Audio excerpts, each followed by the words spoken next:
Hello students, I am Sukhwinder Kaur, assistant professor department of economics GGDST college Haryana Hoshiarpur.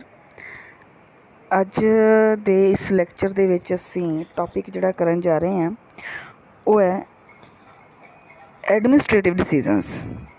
ਅੱਜ ਜਿਹੜਾ topic ਅਸੀਂ ਕਰਾਂਗੇ ਉਹ ਹੈ ਐਡਮਿਨਿਸਟ੍ਰੇਟਿਵ ਡਿਸੀਜ਼ਨਸ। ਮੈਂ ਇੱਥੇ ਦੱਸ ਦੇਣਾ ਚਾਹੁੰਦੀ ਹਾਂ ਕਿ ਸਾਡਾ ਜਿਹੜਾ ਮੇਨ ਟੌਪਿਕ ਹੈ ਉਹ ਹੈ ਆਪਰੇਸ਼ਨਲ ਡਿਸੀਜ਼ਨਸ ਇਨ ਫਾਰਮ ਮੈਨੇਜਮੈਂਟ। ਲਾਸਟ ਲੈਕਚਰ ਦੇ ਵਿੱਚ ਅਸੀਂ ਸ਼ੁਰੂ ਕੀਤਾ ਸੀ ਇਹ ਟੌਪਿਕ ਆਪਰੇਸ਼ਨਲ ਡਿਸੀਜ਼ਨਸ ਇਨ ਫਾਰਮ ਮੈਨੇਜਮੈਂਟ। ਔਰ ਆਪਰੇਸ਼ਨਲ ਡਿਸੀਜ਼ਨਸ ਜਿਹੜੇ ਅਸੀਂ ਫਾਰਮ ਨੂੰ ਮੈਨੇਜ ਕਰਦੇ ਲੈਂਦੇ ਹਾਂ ਉਹ ਦੋ ਤਰ੍ਹਾਂ ਦੇ ਹੁੰਦੇ ਆ, ਆਪਰੇਸ਼ਨਲ ਮੈਨੇਜਮੈਂਟ ਡਿਸੀਜ਼ਨਸ ਐਂਡ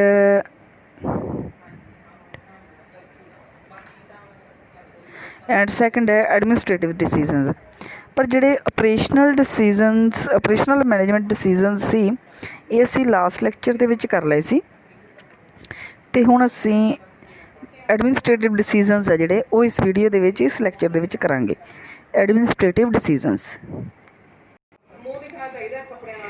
ਅਤੇ ਹੁਣ ਅਸੀਂ ਕਰਾਂਗੇ ਐਡਮਿਨਿਸਟ੍ਰੇਟਿਵ ਡਿਸੀਜ਼ਨਸ। ਇਸ ਲੈਕਚਰ ਦੇ ਵਿੱਚ ਅਸੀਂ ਕਰਾਂਗੇ ਐਡਮਿਨਿਸਟ੍ਰੇਟਿਵ ਡਿਸੀਜ਼ਨਸ। ਐਡਮਿਨਿਸਟ੍ਰੇਟਿਵ ਡਿਸੀਜ਼ਨਸ ਕੀ ਹੁੰਦੇ ਆ? ਐਡਮਿਨਿਸਟ੍ਰੇਟਿਵ ਡਿਸੀਜ਼ਨਸ ਜਿਹੜੇ ਆ ਕਿਸੇ ਫਾਰਮ ਦੇ ਵਿੱਚ ਜਦੋਂ ਅਸੀਂ ਡੇ ਟੂ ਡੇ ਐਕਟੀਵਿਟੀਜ਼ ਕਰਦੇ ਹਾਂ ਉਹਦੇ ਨਾਲ ਰਿਲੇਟਡ ਆ। ਜਿਸ ਤਰ੍ਹਾਂ ਸਾਡੇ ਜਿਹੜੇ ਆਪਰੇਸ਼ਨਲ ਡਿਸੀਜ਼ਨ ਸੀ ਉਹ ਕੀ ਸੀ?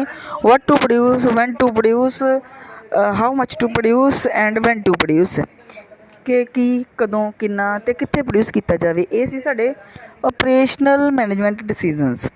ਪਰ ਹੁਣ ਐਡਮਿਨਿਸਟ੍ਰੇਟਿਵ ਡਿਸੀਜ਼ਨਸ ਕੀ ਹੈ? ਡੇ ਟੂ ਡੇ ਜੋ ਤੁਸੀਂ ਫਾਰਮ ਦੇ ਵਿੱਚ ਐਕਟੀਵਿਟੀਜ਼ ਕਰਦੇ ਹੋ ਉਹਦੇ ਨਾਲ ਰਿਲੇਟਡ ਜਿਹੜੀਆਂ ਤੁਹਾਨੂੰ ਡਿਸੀਜ਼ਨਸ ਲੈਣੇ ਪੈਂਦੇ ਆ। ਲਾਈਕ ਕਿ ਆਪਾਂ ਜੇ ਸਾਨੂੰ ਫਾਈਨਾਂਸ ਦੀ ਜ਼ਰੂਰਤ ਹੋਈ ਤਾਂ ਕਿੱਥੋਂ ਲਵਾਂਗੇ, ਆਪਾਂ ਆਪਣੇ ਅਕਾਊਂਟਸ ਨੂੰ ਡੇਲੀ ਮੇਨਟੇਨ ਕਰਨਾ ਹੁੰਦਾ, ਆਪਾਂ ਵਾਇੰਗ ਇਨਪੁਟਸ ਕਿੱਥੋਂ ਬਾਏ ਕਰਨੀ ਆ, ਆਪਾਂ ਆਪਣੇ ਪ੍ਰੋਡਕਟ ਦੀ ਸੇਲ ਕਿੱਥੇ ਕਰਨੀ ਆ।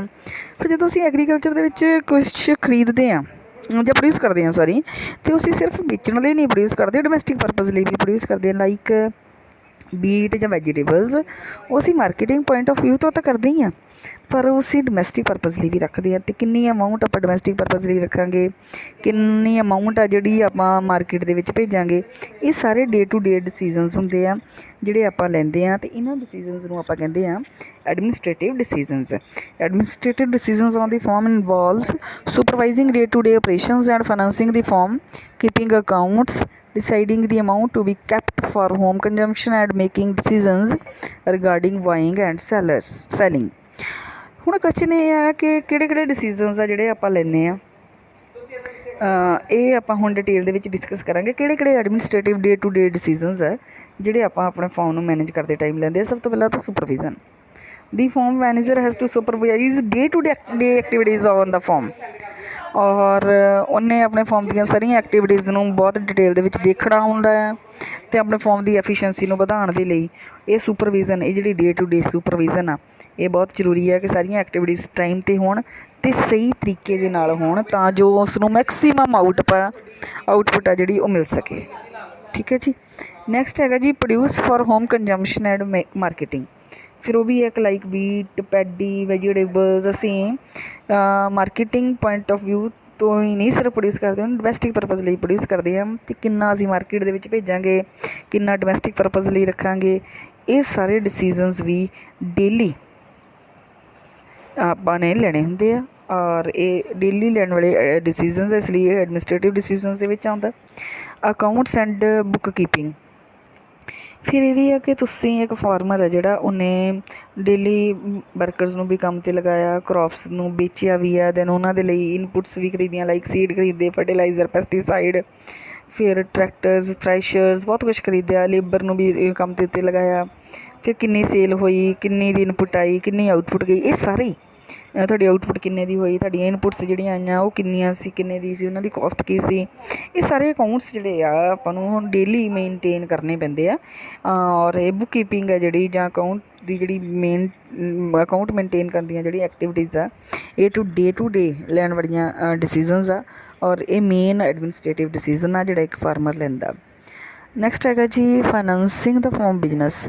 ਹੁਣ ਜਿਹੜਾ ਫਾਰਮ ਬਿਜ਼ਨਸ ਹੁੰਦਾ ਇਸ ਨੂੰ ਇਹਦੇ ਵਿੱਚ ਅਸੀਂ ਬਹੁਤ ਸਾਰੀਆਂ ਇਨਪੁਟਸ ਲੈਣ ਦੇ ਲਈ ਬੋਰੋ ਵੀ ਕਰਦੇ ਹਾਂ। ਉਹ ਬੋਰੋ ਕਿੱਥੋਂ ਕੀਤਾ ਜਾਏਗਾ ਕਿ ਤੁਸੀਂ ਉਹ ਜਿਹੜੀਆਂ ਫਾਈਨੈਂਸ ਆ ਤਾਂ ਤੁਸੀਂ ਕਿੱਥੋਂ ਲਓਗੇ, ਮਨੀ ਲੈਂਡਰਸ ਤੋਂ ਲਓਗੇ ਜਾਂ ਕਿ ਜਿਹੜੇ institutions like bank, cooperative societies ਆ, ਇਹਨਾਂ ਤੋਂ ਲਓਗੇ, ਕਿੱਥੋਂ ਕਿਹੜੀ ਏਜੰਸੀ ਆ ਜਿਨ੍ਹਾਂ ਤੋਂ ਤੁਸੀਂ ਬੋਰੋ ਕਰੋਗੇ। ਇਹ ਸਾਰੇ ਡਿਸੀਜ਼ਨਸ ਜਿਹੜੇ ਉਹ ਲਏ ਜਾਂਦੇ ਆ। Adjustment to government policies, government ਦੀਆਂ ਬਹੁਤ ਸਾਰੀਆਂ ਪੋਲਿਸੀਜ਼ ਹੁੰਦੀਆਂ। ਕਈ ਵਾਰ ਗੌਰਮੈਂਟ ਬਹੁਤ ਸਾਰੀਆਂ ਚੀਜ਼ਾਂ ਦੇ ਉੱਤੇ ਲਾਈਕ ਫਰਟੀਲਾਈਜ਼ਰਸ, ਲਾਈਕ ਯੂਰੀਆ, ਡਾਇਆ ਦੇ ਉੱਤੇ ਸਾਨੂੰ ਸਬਸਿਡੀ ਪ੍ਰੋਵਾਈਡ ਕਰਦੀ ਹੈ। ਕਈ ਵਾਰ ਗੌਰਮੈਂਟ ਕਿਸੇ ਪਾਰਟੀਕੂਲਰ ਕਰੋਪ ਨੂੰ ਪ੍ਰਮੋਟ ਕਰਨ ਦੇ ਲਈ ਸਾਨੂੰ ਉਹਦੇ 'ਤੇ ਸਬਸਿਡੀ ਪ੍ਰੋਵਾਈਡ ਕਰਦੀ ਹੈ। ਕਈ ਕਰੋਪਸ ਲਾਈਕ ਬੀਟ, ਰਾਈਸ, ਇਹਨਾਂ ਦੇ ਉੱਤੇ ਗੌਰਮੈਂਟ ਵੈਸੇ ਸਾਨੂੰ ਮਿਨੀਮਮ ਸਪੋਰਟ ਪ੍ਰਾਈਸ ਜਿਹੜਾ ਫਿਕਸ ਕਰਦੀ ਹੈ। ਅਤੇ ਅਸੀਂ ਗੌਰਮੈਂਟ ਦੀਆਂ ਪੋਲਿਸੀਜ਼ ਦੇ ਅਕੋਰਡਿੰਗ ਆ ਜਿਹੜਾ ਆਪਣੇ ਫਾਰਮ ਦੀਆਂ ਐਕਟੀਵਿਟੀਜ਼ ਨੂੰ ਮੈਨੇਜ ਕਰਨਾ ਹੁੰਦਾ, ਉਹਨਾਂ ਦੇ ਵਿੱਚ ਐਡਜਸਟਮੈਂਟਸ ਕਰਨੀਆਂ ਹੁੰਦੀਆਂ। ਔਰ ਇਹ ਡੇ ਟੂ ਡੇ ਲਏ ਜਾਣ ਵਾਲੇ ਡਿਸੀਜ਼ਨਸ ਜਿਹੜੇ ਆ ਉਹ ਹੈਗੇ ਆ। ਨੈਕਸਟ ਜਿਹੜਾ ਐਡਮਿਨਿਸਟ੍ਰੇਟਿਵ ਡਿਸੀਜ਼ਨ ਫਾਰਮਰ ਲੈਂਦਾ ਉਹ ਹੈਗਾ ਮਾਰਕੀਟ ਡਿਸੀਜ਼ਨਸ। ਡੇਲੀ ਜਿਹੜੇ ਫਾਰਮਰ ਨੂੰ ਡੇ ਟੂ ਡੇ ਡਿਸੀਜ਼ਨਸ ਜਿਹੜੇ ਲੈਣੇ ਪੈਂਦੇ ਆ ਕਿ ਕਿੰਨਾ ਜਿਹੜੇ ਮੇਨ ਡਿਸੀਜ਼ਨ, ਅਦਰਵਾਈਜ਼ ਤਾਂ ਬਹੁਤ ਸਾਰੇ ਡਿਸੀਜ਼ਨਸ ਆ ਜਿਹੜੇ ਲੈਣੇ ਪੈਂਦੇ ਆ, ਪਰ ਫਿਰ ਵੀ ਇਨਪੁਟਸ ਆ ਜਿਹੜੀਆਂ ਉਹ ਕਿੱਥੋਂ ਬਾਈ ਕੀਤੀਆਂ ਜਾਣ ਅਤੇ ਕਿੱਥੇ ਸੇਲ ਕੀਤੀਆਂ ਜਾਣ। ਦੋ ਮਾਰਕੀਟ ਡਿਸੀਜ਼ਨਸ ਮੇਨ ਡਿਸੀਜ਼ਨ ਆ। ਫਸਟ ਹੈਗਾ buying inputs like seed, fertiliser, pesticide, ਇਹ ਕਿੱਥੋਂ ਬਾਈ ਕੀਤੇ ਜਾਣ, ਕਿੰਨੀ ਮਾਤਰਾ 'ਚ ਬਾਈ ਕੀਤੇ ਜਾਣ, ਅਤੇ ਜਿੱਥੋਂ ਉਸ ਨੂੰ ਕੋਸਟ ਵੀ ਘੱਟ ਪਵੇ, ਟਰਾਂਸਪੋਰਟੇਸ਼ਨ ਕੋਸਟ ਵੀ ਘੱਟ ਵੀ ਪਵੇ, ਅਤੇ ਪ੍ਰਾਈਸ ਵੀ ਉਹਨੂੰ ਥੋੜ੍ਹਾ ਘੱਟ ਦੇਣਾ ਪਵੇ, ਰੀਜ਼ਨੇਬਲ ਪ੍ਰਾਈਸਿਸ ਦੇ ਉੱਤੇ ਉਸਨੂੰ ਮਿਲ ਜਾਣ। ਇਹ ਡਿਸੀਜ਼ਨ ਜਿਹੜੇ ਫਾਰਮਰ ਨੂੰ ਡੇਲੀ ਲੈਣੇ ਪੈਂਦੇ ਆ। ਨੈਕਸਟ ਹੈਗਾ ਸੈਲਿੰਗ, ਅਤੇ ਜਦੋਂ ਫਾਰਮਰ ਨੇ ਵੇਚਣਾ ਅਤੇ ਫਾਰਮਰ ਆਪਣੇ ਪ੍ਰੋਡਕਟ ਨੂੰ ਔਰਗਨਾਈਜ਼ਡ ਮਾਰਕੀਟ ਦੇ ਵਿੱਚ ਵੇਚੇ ਜਾਂ ਅਨਔਰਗਨਾਈਜ਼ਡ ਮਾਰਕੀਟ ਦੇ ਵਿੱਚ ਵੇਚੇ। ਉਹ ਆਪਣੇ ਪ੍ਰੋਡਕਟ ਨੂੰ ਸਿਟੀ ਦੀ ਮਾਰਕੀਟ 'ਚ ਵੀ ਵੇਚ ਸਕਦਾ, ਵਿਲੇਜ ਦੀ ਮਾਰਕੀਟ 'ਚ ਵੀ ਵੇਚ ਸਕਦਾ, ਲੋਕਲ ਲੈਵਲ 'ਤੇ ਵੇਚ ਸਕਦਾ, ਅਤੇ ਉੱਥੇ ਵੇਚੂਗਾ ਫਾਰਮਰ ਜਿੱਥੇ ਉਸ ਦਾ ਜਿਹੜਾ ਪ੍ਰੋਫਿਟ ਆ ਉਹ ਮੈਕਸੀਮਮ ਹੋਵੇ, ਉਹਨੂੰ ਜਿਹੜਾ ਮਿਲਣ ਵਾਲੀ ਆਮਦਨ ਆ ਉਹ ਮੈਕਸੀਮਮ ਹੋਵੇ, ਉੱਥੇ ਫਾਰਮਰ ਆਪਣੇ ਪ੍ਰੋਡਕਟ ਨੂੰ ਵੇਚੇਗਾ। ਇਹ ਮਾਰਕੀਟ ਡਿਸੀਜ਼ਨਸ ਆ ਬਾਇੰਗ ਐਂਡ ਸੈਲਿੰਗ ਨਾਲ ਰਿਲੇਟਡ, ਕਿ ਫਾਰਮਰ ਕਿੱਥੋਂ ਬਾਈ ਕਰੇਗਾ ਅਤੇ ਕਿੱਥੇ ਸੇਲ ਕਰੇਗਾ। ਇਹ ਡੇਲੀ ਲੈਣ ਵਾਲੇ ਡਿਸੀਜ਼ਨਸ ਆ। ਇਹ ਮੇਨ ਐਡਮਿਨਿਸਟ੍ਰੇਟਿਵ ਡਿਸੀਜ਼ਨਸ ਆ ਜਿਹੜੇ ਫਾਰਮਰ ਲੈਂਦਾ। ਇਸ ਦੇ ਨਾਲ ਹੀ ਸਾਡਾ ਐਡਮਿਨਿਸਟ੍ਰੇਟਿਵ ਡਿਸੀਜ਼ਨਸ ਆ ਜਿਹੜਾ ਖਤਮ ਹੁੰਦਾ, ਕੰਪਲੀਟ ਹੁੰਦਾ।